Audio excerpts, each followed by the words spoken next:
Hello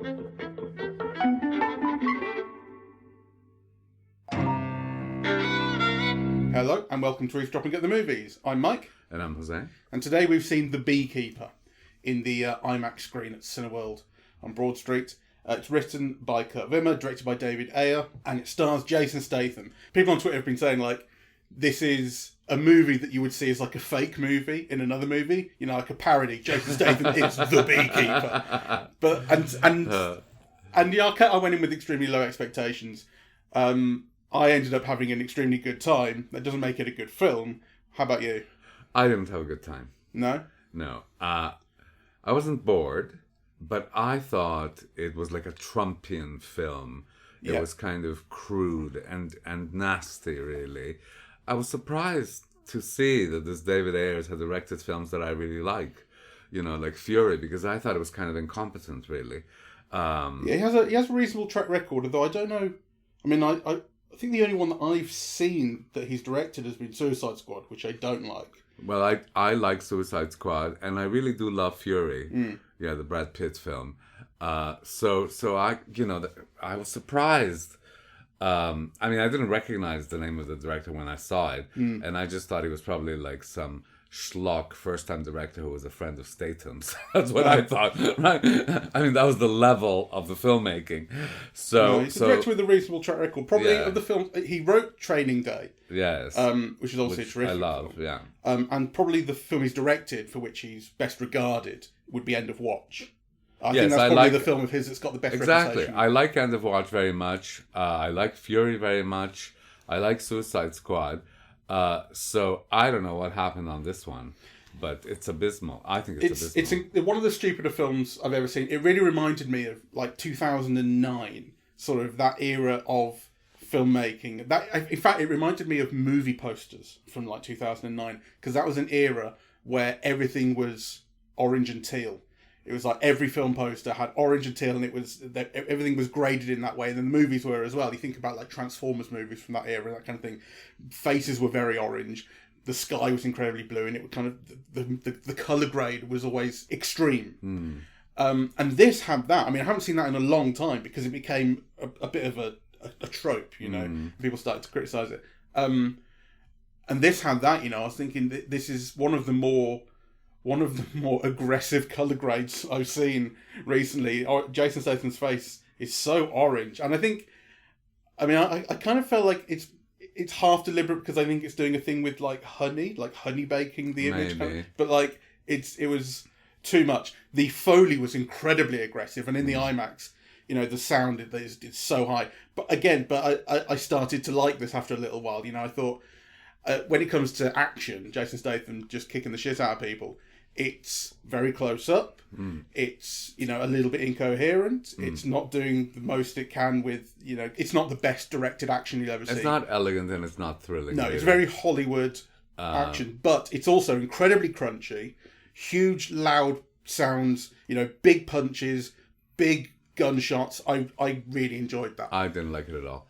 I thought it was kind of crude and cheated. I mean, you know, the best action films, I mean, it's a thrill to watch the moves, really, and, you know, it has a logic, and, you know, you're kind of thrilled at bodies doing these things. You know, I'm thinking, like, even the John Wick films, I love the action sequences. I wouldn't say even the John Wick films, especially the John Wick. They're the best. Exactly. Yeah. Well, you know, I mean, I'm a big fan of Jason Statham because actually I like the action sequences in a lot of his films. Yeah, I think the Transporter films are great at one level. What's the Crack films? You know, it's called something like Crack. Oh, Crank. Crank. I love them. I love them. You know, and that's a kind of another extreme. You know, and he is someone who's kind of so extraordinary because he features in all these different action franchises, right?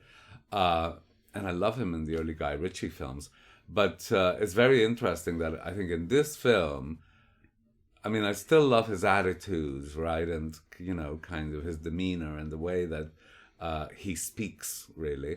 But it's very telling. It's the first film of his that I can remember where he hasn't shown his body at all, right? No, that's a good point. There's He's not always a bicep covered up. to be seen. That's true. Yeah.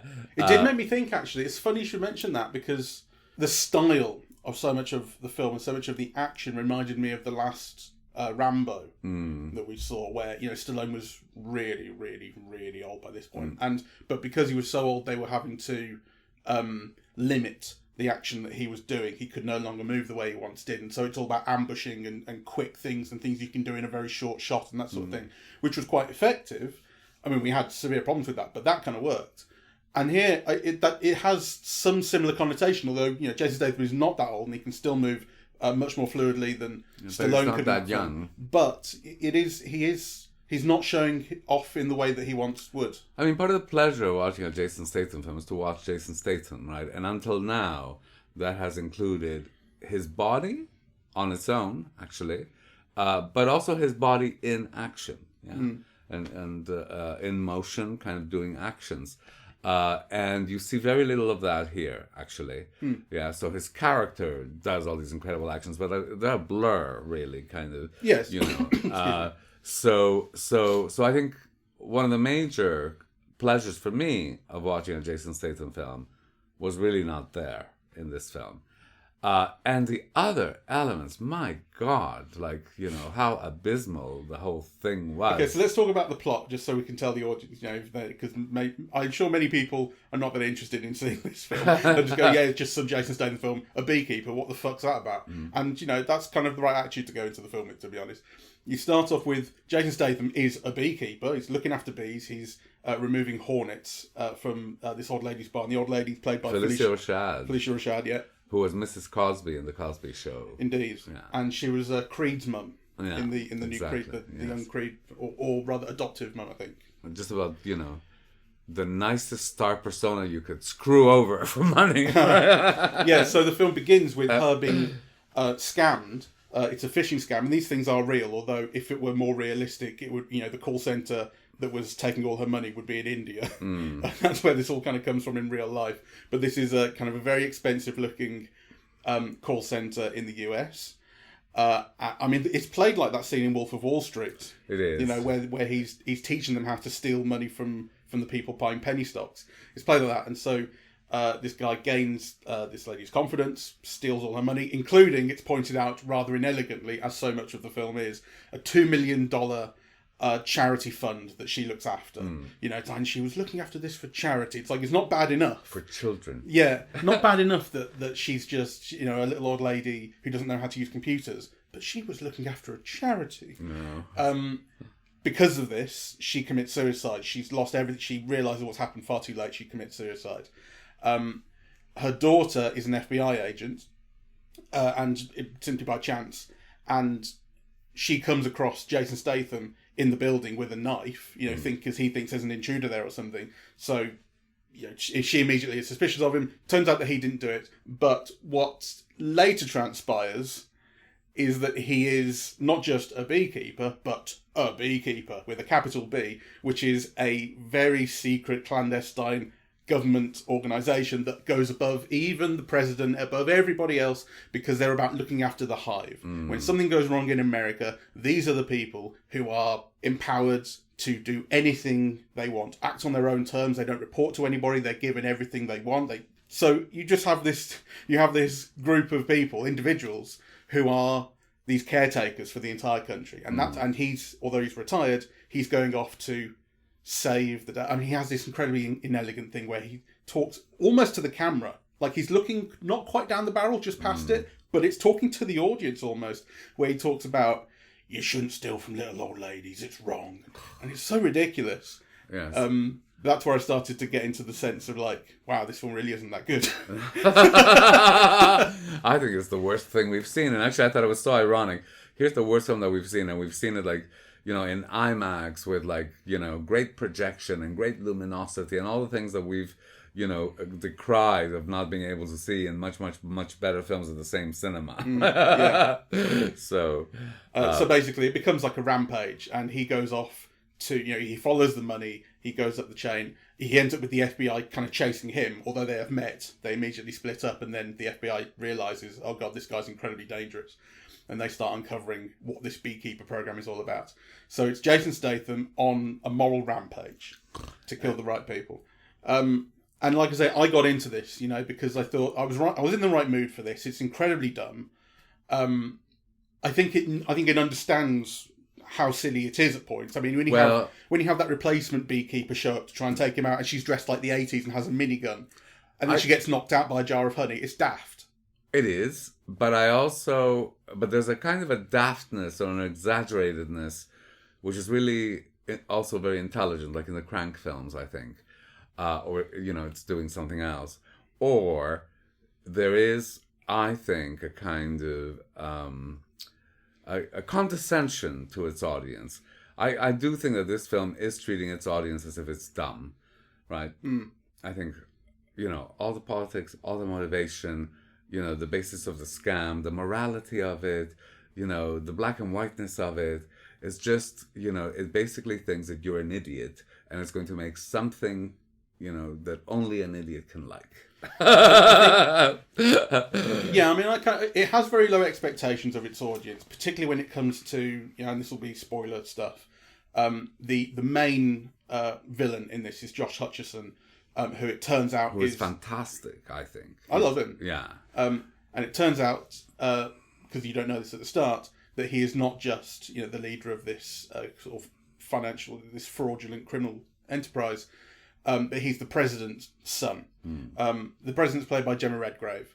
And, I don't have any problem with getting to argue. It's great. I like the idea of it going all the way to the very top, and he's going to have to take it out. But what I think is then low expectation having, as it were, of the audience is that it's just this guy who is the bad guy, and the president had all the best intentions. I just want to make things better. You're thinking, like, why not just have this? I mean, in the age, I think every generation, I suppose, has its version of the realization that the president or the office of the president can be corrupt. So the big one was Nixon, but since then, everyone, you can look at Clinton, Bush, and of course Trump, and everyone has had their realization that, oh God, this is as bad as it can get, and this is as corrupt as it can get. And why is it that in this film we are really expected to think that this president had all the best intentions and got there on the best intentions, although with the unknowing criminal help of her son, whose frauds paid for all this? It's so stupid. It's really daft. If she was knowing and that was part of it, I would buy that so much more. I also kind of didn't like the way... So, the film is meant to be glamorous. It's bringing up all these old stars, for the audience's pleasure. And it's meant to be slick. And I think it does none of those things. Of all the stars that it brings up, Minnie Driver, Jeremy Irons... kind of the only one that I took any pleasure in their performance was really Hutcherson. Josh Hutcherson. Hutcherson. I mean, can we define then what we mean by old star? Because he's younger than me. Well, has been a star for a while. Well, he was a star in the Hunger Games, and kind of he's brought in a supporting role, to bring something to the film. Yeah, and I mean, he's a young actor, but, I group him with Minnie Driver, who was briefly a star in the 90s, and Jeremy Irons, who had a longer career and was Oscar nominated and so on. And indeed, Felicia Rashad, who was a big name. You associate, people who you associate things with is what I mean, right? And he's the only one that kind of surprises and delights. It's kind of like a wicked, kind of charming, effervescent performance. Minnie Driver is like, she's okay, but really she's dead wood. And Jeremy Irons is kind of, I mean, he doesn't do anything bad, but he doesn't really bring much to the role, which I think he is expected to, because, it's not much of a role, but it's the best one of, kind of these, right? I mean, he is someone who's head of the CIA, who's now betraying it because he loves this woman. I mean, he's actually given something to play, and he's meant to be wise and cowardly, and yeah. And he should play off Josh Hutcherson better than he does. Yeah, I mean, he doesn't get a single laugh, really. No. I think none of the actors are used very well or wisely, but, Hutcherson at least brings something to it. Yeah, he kind of pops in a way that the others don't. So, for me, it's really like a complete dud of a film, really. Yeah, I mean, I can't defend it on any basis other than I had a really good time. I think Well, that's important. I was in the right mood for it, like I say, Yeah. and yeah, I could have gone in with the very lowest expectations and sort of and had a very bad time and gone, this is real trash, isn't it? It's real tripe. But something about it did start to click for me, and I think it is that certain daftness. And when you come to the things that, as you were saying, you know, where the film is expecting so little of its audience that it's insulting. I thought that's why it put me in a bad mood, actually. Yeah. Well, I kind of had the I had the instinct to laugh at that stuff and go, wow, this is so stupid, and enjoy that on its, you know, on its kind of lack of merit, if you like. But I can also understand that you would just watch this and go, no, this is just terrible, and I hate the fact that it thinks so little of me.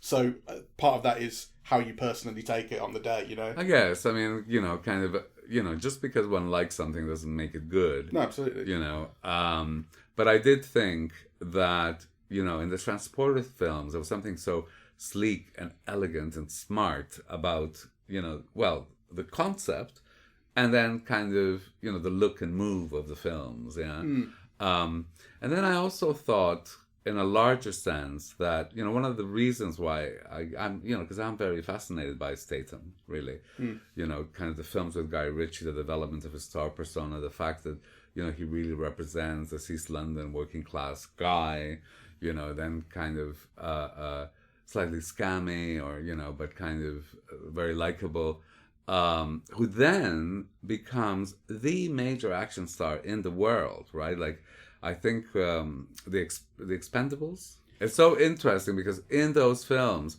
he's really set up as the logical inheritor to the mantle of Stallone and Schwarzenegger, right? So there's like Stallone and Schwarzenegger, you know, and Van Damme and whatever. And then you have like Statham as the new. So to represent that and to have achieved that, and then, you know, to give us this, I thought...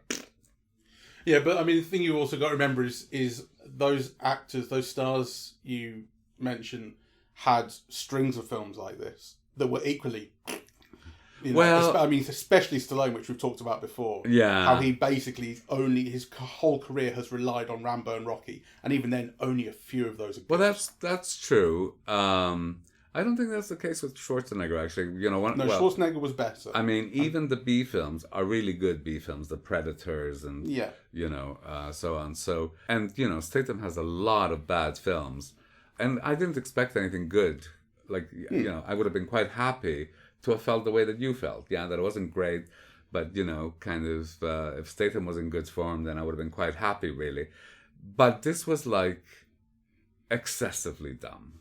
Right, like, you know, and not that it relished dumbness in an intelligent way, the way that some of his other films do.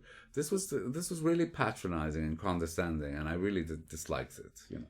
Yeah, no, I do think it's going a little too far to describe it as patronizing and condescending. But I think it is right, because I think it is genuinely expecting its audience to buy into some of the dumber things that we've talked about. And it's feeding into them. Yeah. I mean, some of the ideas in the film are very Trumpian. You could see, you know, how a MAGA audience would love this, you know. Except for the race aspect. You mean in terms of the kind There's of... right and wrong, you know. And on the other hand, you're boiling people alive, right? Or setting them on fire. Well, yeah, I mean, essentially the film is kind of showing you a government-sponsored, legitimised vigilante justice. Yes. That's what it is, you know. So, like, it's vigilante justice, but explicitly within the law, in the confines of this film, which is kind of weird. And I agree, it kind of... It is kind of marrying those two things of, like... Yeah, I mean, the MAGA crowd hates the government. Hates big government. The government should get out of this, that, and the other. But here it's like, no, the government is doing the right thing because the government has explicitly provided for vigilantes. Wow.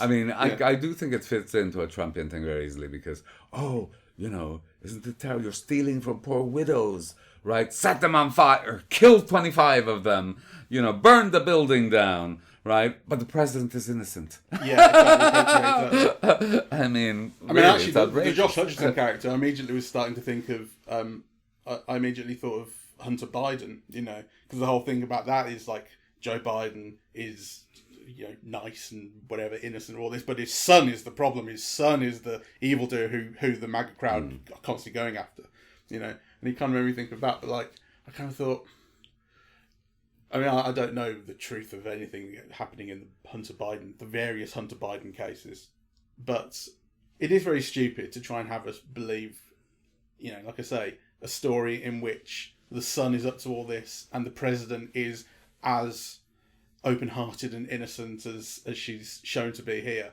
Very stupid, and it is kind of insulting that we're expected to believe that. But the thing is, I also, because you can so obviously see these cogs turning in how it's setting up these characters and having, placing one as a villain and one as not, and all this. That's where I found enjoyment in that, seeing the cogs turning so obviously. You see the machinery at work here. I didn't find any enjoyment in that, and also I kind of felt really cheated because, in some of the great suspense or action films, you want to get the feeling that getting from A to B is impossible.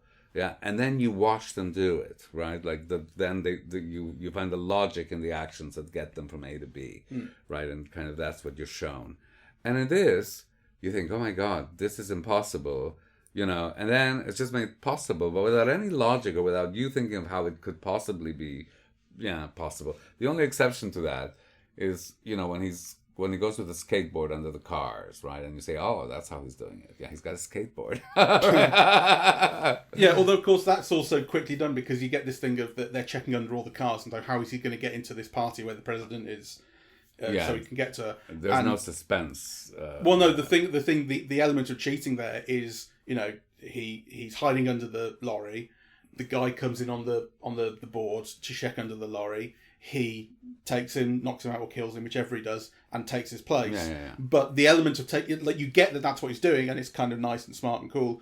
But the moment of him taking his place and exactly how he does that is it's skipped over, right? Like details like that are skipped over. I don't mind it, but it is there. Like also, there are at least 2 occasions early on, maybe 3, in which they're trying to track people down. So we're trying to track down the beekeeper guy because no one knows who he is. We're trying to track down the company that's doing all this because they route all their calls, and how are we going to track them down? And what happens is you have characters say, we have no idea how to do this. Let me give someone a call, and then you cut, and the next scene is they found it. I don't mind that. Like, it's just I don't need to go through all the detail of we did this, we did that. Just come back. You found them. Let's get on with it. I didn't mind it. Well, I didn't mind that, and that's not really what I was talking about. I mean, I was talking more about the logic of an action. Yeah, that kind of, that you want to see how someone with great skill and great physical prowess will get from A to B, that it seems impossible, but then they show you how they do it. Yeah, that it has a logic. Whereas this is just cut, pow, pow, pow, pow, pow. And then boom. With lots of sound effects. I love it. I was in the mood for it. It worked for me, It had a little pow with a boom. It was great. I was into it, man. Yeah. Like I say, it's far from the best action you'll ever see, but it was functional to a degree, and it served a purpose. And I liked it's the most easily criticisable action in the way it's directed, because it is all about the sound effects. Really is all about the sound effects, and it's all about the rapidity of the editing and the close-ups and we always talk about kind of clarity of action and that sort of thing, and there is none of that here, but there was an intensity to it that I really enjoyed. Okay, well, I didn't. Yeah, I think if it was showing on TV, I would have switched off, really. Oh God, yeah. So, yeah, absolutely. I thought of that myself. Yeah, absolutely. It's there's nothing compelling about this. I thought it was kind of dumb, and this is really minor, but when the FBI agent, what's her name? Emmy Raver Lampman. She plays the FBI agent whose mother is killed, and she's talking to Statham at the start, and she says, "I detect a bit of British in your accent," and I'm going like, why are we pointing this out at this point? Like, it kind of thought, do you remember when we saw Predator? We watched it on the podcast. at the start of that, there's a thing about explaining why Arnold Schwarzenegger has the accent he does, basically. Yeah. He talks about coming from Australia. But after a while, you don't need to because he's Schwarzenegger. Right, He's like, a why is star. it at this point we still need to have someone say, Jason Statham, are you British? I know. Like, he's just Jason Statham. And also, because in this, I mean, I can't tell if he's even putting on a half American accent. I think I can't felt tell. it felt like it at points, but maybe not. Maybe he's also just been in LA for so long he's picked up a bit of the lilt. But you've also got Jeremy Irons, who is as English as you like in his accent, and he's supposed to have been head of the CIA. No one has a question about that. know. Like, why? We don't need to question. Or Mini Driver. Actually, you know, I had this whole thing in the car talking. I forget what word I was thinking about. A kind of where. Anyway, I was going to say that there's a kind of a lack of generosity because. You know, when you have, like, American films, they often include tons and tons of British actors, right? Yeah. And then when you have, like, British films, they almost never include, you know, American actors. And now, I'm not sure whether this is an American film or a British film, but it's kind of interesting that in a Jason Statham film, it's like 90% of the cast is British, yeah. And they're all playing CIA agents, right? Or, you know, presidents, right? Yeah, I mean... I can tell you that the film is definitely considered an American film. I mean, even though everyone in it is British, and even though you can tell where parts of it, if not all of it, has been shot in the UK, as I was saying, they're supposed to be in Boston, and they show you 2 photos on screen, and I'm going, that is a street in London. I can't tell you which one, but I recognise the double yellow lines, I see the road signs, this is British, and then when you get there, I'm pretty sure you can see a Tesco in the back. Well, maybe they wanted to normalise Statham's accent by surrounding him with Mini Drivers and Jeremy Irons and Scottish villains, you know. Well, there's no Scottish. Yeah, the guy with the blonde hair and the... He's South African, I think. Oh, he's South African. He's supposed to be. I mean, I don't know if he is South African or if he's just putting on an incredibly over-the-top accent. Okay. But it's certainly supposed to be a South African thug. Okay, I thought it sounded Scottish, but my ear's not very good. But anyway, the point is that even though like the film is covered in things, British things that you will recognise, it's British in the same way that Star Wars is British. It's filmed here. It's got British people in it. It's got British people working on it. It's an American film. I know, but you know, Star Wars had Harrison Ford and Carrie Fisher and what's the other one? Mark Hamill. Yeah, you know, so it's Alec Guinness, you know, and Alec Guinness's casting is understandable because, you know, he's meant to be Obi-Wan Kenobi. But this is Jason Statham and Jeremy Irons and Mini Driver, and really kind of the only other person is Hutchison. You know, so it just kind of is, it doesn't feel the same way to me. It just seems dissonant. All right, we don't recommend that you watch this film. No, I absolutely recommend it. It's fucking wicked. I loved it. I had a really good time. It's really daft. You know, you could if you've got a brain in your nut, then you'll look at all the really stupid things and be entertained by them too, because you go, wow, this is stupid. It's really expecting me to buy blah blah blah. So fun movie, man. See it at the IMAX. Yeah, I didn't like it at all. Yeah, I know. But here we go. You've got no taste. That's your problem.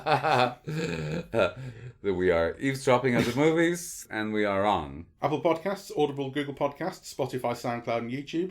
On social media, we're on Facebook and Twitter at Eavesdrop Movies, and Blue Sky, eavesdropping.bsky.social, and the website is eavesdroppingatthemovies.com. Thank you. Bye-bye. Bye-bye.